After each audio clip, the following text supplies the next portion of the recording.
Hey everyone, it's Jody with Ireland Family Vacations, and thanks so much for joining me today here on the Traveling in Ireland broadcast. For those of you who don't know me, I am the publisher of Ireland Family Vacations and the host of the Traveling in Ireland podcast.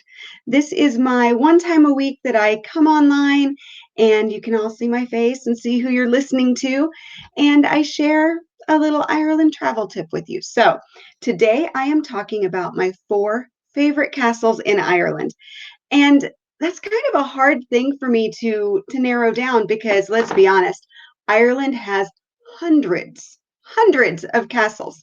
So for me to narrow down four was kind of difficult, but I did it, kind of. Anyway, we're going to dig right in to my four favorite castles in Ireland. My first favorite castle, oops, there we go, is the Rock of Dunamis. Now, I adore the Rock of Dunamis. As you can see in this picture, it is sitting way up at the top of a hill and it's a really dramatic ruin.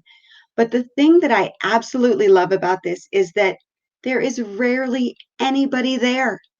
When I was there this past September with my tour group, there were maybe two or three other people there, and it was like they came and they left. Um, it's just such a magnificent sight. And because it sits so high on that rocky outcropping, you can literally see for miles and miles. Another thing that I really love about the Rock of Dunamis is that it was a place of power. It was actually given to Strongbow when he married Aoife, and Strongbow was one of the Norman conquerors in Ireland. And when he married Aoife, he kind of became more Irish than the Irish, right?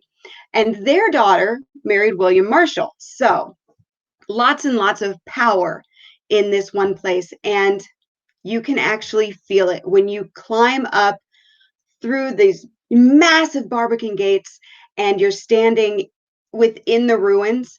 You can feel how powerful the area is and why. You know why there was a castle there. It's just absolutely magnificent. It's really not terribly far from Dublin. It's not far off the motorway at all, but people just zip right by it, not even realizing what is right there within 5 minutes of the motorway in County Laois. So, castle number one is a ruin, and it is the Rock of Dunamis. Now, castle number two is right here. Let's see. There we go. This is Kerr Castle. Now, Kerr Castle, I always tell people, is my favorite castle in all of Ireland. And that's true. This is a completely restored castle. You can tour it from dungeons to battlements, and it is spectacular. It's the second largest Norman castle in the country, and it's absolutely beautiful. It's picture perfect. And another really great thing about it is that it doesn't get a lot of tourists. Now, Kerr, the village of Kerr, it's spelled Cahir, and it's actually just about 30 minutes south of the Rock of Cashel. So while the tour buses all stop at the Rock of Cashel, most of them on their way down to Cork bypass Kerr Castle. And it's just absolutely fabulous. It's great for families. There's a beautiful river walk that's right there, so you can spend quite a bit of time exploring the castle and then wandering a little bit in the village and along the river. There's a beautiful island. So Kerr Castle sits on a small river and it has an empty moat, but then it backs up. It kind of sits on an island in the river. So when you go out of the castle and around the back, there's this beautiful island back there. There's some right across a bend in the river. There's some old gardens. Sometimes you'll see wildlife in there. We've seen fox and obviously birds, a few deer. So it's just a beautiful, beautiful castle. Again, this is Kerr Castle. It's in County Tipperary, and it's just 30 minutes south of the Rock of Cashel. So if you have the Rock of Cashel on your itinerary, add Kerr to it. The next castle is Napoca. Napoca Castle is really a very special castle. This is a castle that you can stay in, but it is not a hotel.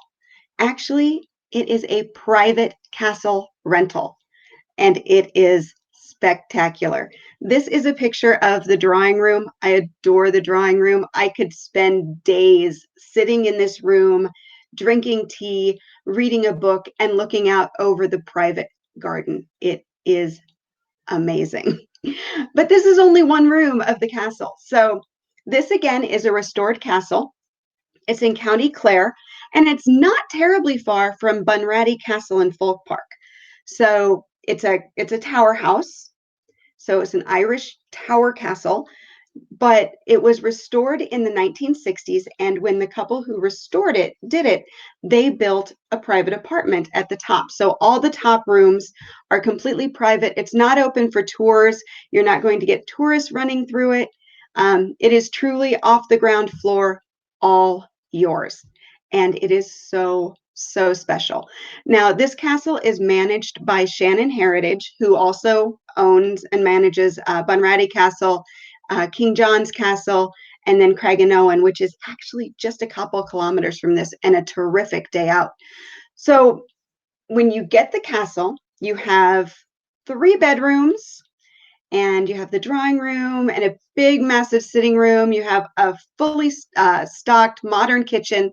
And then you get the best part, which is what we called our fairy godmothers, these wonderful women who came in every morning and they made us this massive, it was this huge breakfast. But they were just the sweetest ladies, and we really looked forward to having them in.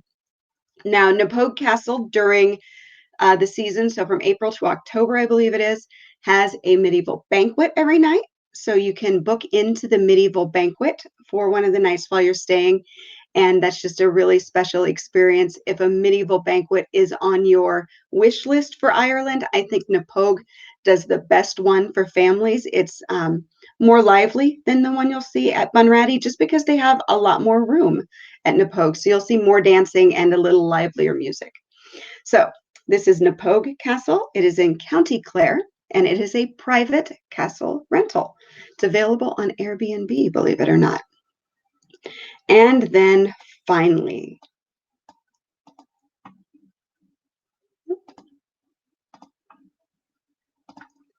oh, wrong one.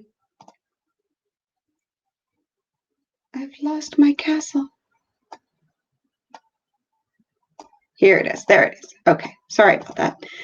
Finally, we're going to end with a castle hotel. So this is a 5-star castle hotel, and it is in County Donegal. So way far away from all of the others. But this is Lough Eske Castle, located just outside of Donegal town in County Donegal.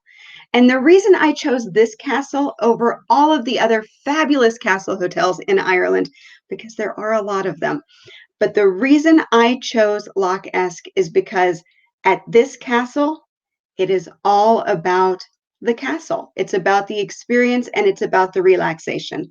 At a lot of castle hotels, you have just such a myriad of activities that keep you busy and on the go. And right now, Lough Eske Castle, all they have is a spa, and it's a really great spa. But other than that, you are really going to go there and you're going to relax and you're going to enjoy the area. You're going to enjoy the lake. You're going to enjoy the castle grounds, and you're really just going to enjoy the castle. Another thing that I really love about this castle is that probably about 11, maybe almost 12 years ago now, this was just a shell. There was literally walls. There were trees growing up out of the middle of the castle. The land had really taken over, and it was lovingly rebuilt and recreated based on photographs and architectural notes that were found from when it was first built. And it is absolutely spectacular. The staff there are wonderful. And one of my favorite things about the staff there is that if you start to talk to them, you're going to see that many of them had parents or grandparents who actually worked at this castle when it was the first castle, when it was the estate. And then we had our waiter actually in the bar the first night we stayed. He actually used to play around the ruins when he was a kid. So there are some really, really great stories around Lough Castle, and it's just a fabulous stay. Another bonus of it is that it isn't as expensive as a lot of those other castle hotels in Ireland. Um, but you're not going to feel like you're getting a bargain. Let's just say it's a really, really great stay. It's a great experience, and I highly, highly recommend it. So those are my four favorite castles in Ireland. Now, obviously, there are so many more. Like I said, there are hundreds and hundreds of castles in Ireland, and different experiences and history, and just amazing bits about every one of them. And it was really, really hard for me to choose this, but those are the four that I chose. Now, if you are looking to be heading to Ireland soon and you want to take in those castles and maybe a few more, they feature in two itineraries. The first itinerary is the 7 castles in 7 days itinerary, and that will have the first three castles I mentioned. It will have the Rock of Dunamis, Kerr Castle, and Napoca Castle, as well as, oh, there's probably 6 or 7 more in that itinerary. So it's a really, really jam-packed castle itinerary. It's perfect for a first trip to Ireland, or if you're traveling with, errant knights and darling princesses and things like that. It's a great itinerary. The second itinerary is the Ulster overview. Now, this one has Lough Eske Castle in it, because again, it's up in Donegal.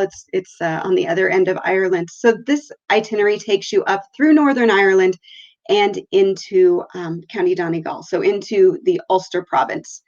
And it also has quite a few more castles on it as well. So either itinerary will keep you well castellated. If I've used that word incorrectly, but we'll go with it anyway. So those itineraries are free, and you will find the links in the show notes right there beside the video. So thanks so much for watching today, and until next time, slán go fóill.